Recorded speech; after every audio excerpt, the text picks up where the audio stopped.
control, control. So hello বন্ধুরা, সবাই কেমন আছেন? আশা করি সবাই ভালো আছেন এবং কে সুস্থ আছেন। সো বন্ধুরা, নিয়ে চলে এলাম আপনাদের জন্য আবারও একটি সুন্দর WhatsApp status video editing tutorial. So বন্ধুরা, আপনারা যে ভিডিও দেখছেন এরকমই হুবহু স্ট্যাটাস ভিডিও এডিটিং করতে পারবেন। এর জন্য কি করতে হবে? এর জন্য ভিডিওটি সম্পূর্ণ দেখতে হবে। ভিডিওটি স্কিপ করা যাবে না। স্কিপ করলে আপনারা মিস করে যাবেন, ভিডিও এডিটিং করতে পারবেন না। চলো বন্ধুরা, বেশি না কথা বাড়িয়ে ভিডিও এডিটিংটা শুরু করা যাক। সো বন্ধুরা, ভিডিওটি যদি ভালো লাগলে তাহলে ভিডিওটি একটু লাইক করবেন, চ্যানেল নতুন হলে চ্যানেলকে সাবস্ক্রাইব করে রাখবেন এবং পাশে বেল আইকনটি অন করে রাখবেন এরকমই নিত্য নতুন স্টাইলিশে ভিডিও এডিটিং করার জন্য। বন্ধুরা, এর জন্য প্রয়োজন হবে অ্যালাইন মোশন অ্যাপ্লিকেশান। আপনাদের কাছে যদি অ্যালাইন মোশন অ্যাপ্লিকেশান না থেকে থাকে তাহলে কোনো চিন্তার কারণ নেই।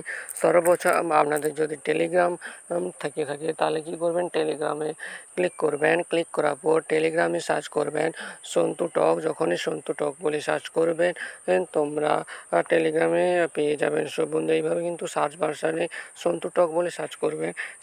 যখনই সার্চ করবেন এইভাবেই জয়েন হয়ে যাবেন। জয়েন হওয়ার পর টেলিগ্রামে পিন করে রাখছি, পিন করে ডাউনলোড করবেন। ডাউনলোড করার পর অ্যালাইন মোশন অ্যাপ্লিকেশনটি ওপেন করবেন বা প্লে স্টোর থাকতে খুব সহজেই অ্যালাইন মোশন অ্যাপ্লিকেশনটা ডাউনলোড করে নিতে পারেন।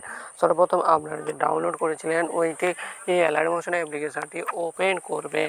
সো বন্ধুরা, ওপেন করার পর একটুক্ষণ ওয়েট করবেন, জাস্ট এরকমই ইন্টারফেস ছবি। এরপর কী করবেন? সো প্রজেক্ট সেকশানে ক্লিক করবেন। ভিডিও ডিসক্রিপশানে আপনাদের দুটো প্রজেক্ট ফাইল পেয়ে যাবেন, এক পিকমার্ক আর এক সেকিফেট। ওই দুটো প্রজেক্ট ফাইল আপনাদের ইম্পোর্ট করতে হবে।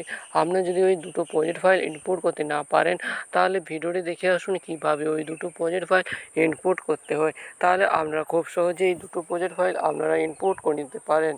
সো বন্ধুরা, প্রজেক্ট ফাইলটা ইম্পোর্ট করবেন।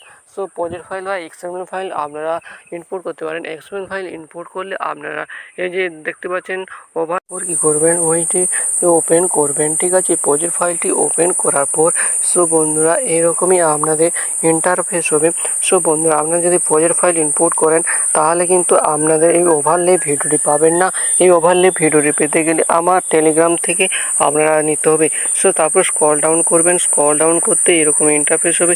সর্বপ্রথম ক্লিক করবেন, এখানে ক্লিক করার পর করবেন এখানে স্টারে ক্লিক করবেন। স্টারে ক্লিক করার পর যে ফোল্ডারের ছবি আছে ওই ফোল্ডারে সিলেক্ট করে প্লাস এখানে ক্লিক করবেন, ফটো অ্যাড হয়ে যাবে। তারপর এরকম ইন্টারফেস হবে। এরপর কী করবেন? এবার স্ক্রল ডাউন করবেন, সেম প্রসেস কী করবেন? কালার ফিল্ডে ক্লিক করবেন, স্টারে ক্লিক করবেন। স্টারে ক্লিক করলে এরকম ইন্টারফেস হবে। নেক্সট ফটোতে ক্লিক করবেন, প্লাস আইকনে ক্লিক করবেন। প্লাস আইকনে ক্লিক করার পর এইভাবে কিন্তু এই ফেস হবে। আবারও স্ক্রল ডাউন করবেন, আবার করবেন, স্টারে ক্লিক করলে আবারও এরকম ইন্টারফেস হবে। এরপর কী করবেন? একটু ওয়েট করে রাখবেন। ওয়েট করলে এরকমই নেক্সট ফটোতে সিলেক্ট করবেন, প্লাস আইকনে ক্লিক করবেন, আবারও ক্লিক করবেন, কালার ফিল্ডে ক্লিক করবেন, এখানে স্টারে ক্লিক করবেন। তারপরে যে ফটো আছে সিলেক্ট করবেন, প্লাস এখানে ক্লিক করবেন। এরপরে কি করবেন? স্ক্রল ডাউন করতে থাকবেন, আবারও নেক্সট ফটোতে সিলেক্ট করবেন, নেক্সট ফটোতে কালার ফিল্ডে ক্লিক করবেন। এখানে ক্লিক করলে আপনারা কী করবেন? স্ক্রল ডাউন করবেন। স্ক্রল ডাউন করলে আবারও ফটোতে সিলেক্ট করবেন, আবারও কী করবেন? আপনারা একটু আবার ক্লিক করবেন, কালার ফিল্ডে ক্লিক করবেন, স্টারে ক্লিক করলে আপনারা কিন্তু ফটো সিলেক্ট করবেন। এইভাবে কিন্তু ফটোগুলো অ্যাড করে দেবেন। ঠিক আছে, আমি ফটোগুলো অ্যাড করে দিচ্ছি, আপনারা ফটোগুলো কিন্তু আপনারা শেষ পর্যন্ত কী করবেন? ছবিগুলো অ্যাড করে দেবেন। সো বন্ধুরা, দেখতে পাচ্ছেন আমি শেষ পর্যন্ত ছবিগুলো অ্যাড করছি। এরপর কী করবেন? এখানে ক্লিক করবেন। ক্লিক করার পরে এখানে অংশটা ক্লিক করবেন, রেজিস্টার সিলেক্ট করবেন, এক্সপোর্টে ক্লিক করলে ভিডিও এক্সপোর্ট হয়ে যাবে। সো বন্ধুরা, আশা করি ভিডিও ভালো লাগছে। ভিডিও ভালো লাগলে লাইক এবং চ্যানেল নতুন সাবস্ক্রাইব করবেন এরকম নিত্য নতুন ভিডিও পেতে গেলে। সো বন্ধুরা, পরবর্তী ভিডিও দেখাচ্ছে। ভালো থাকছে, বাই।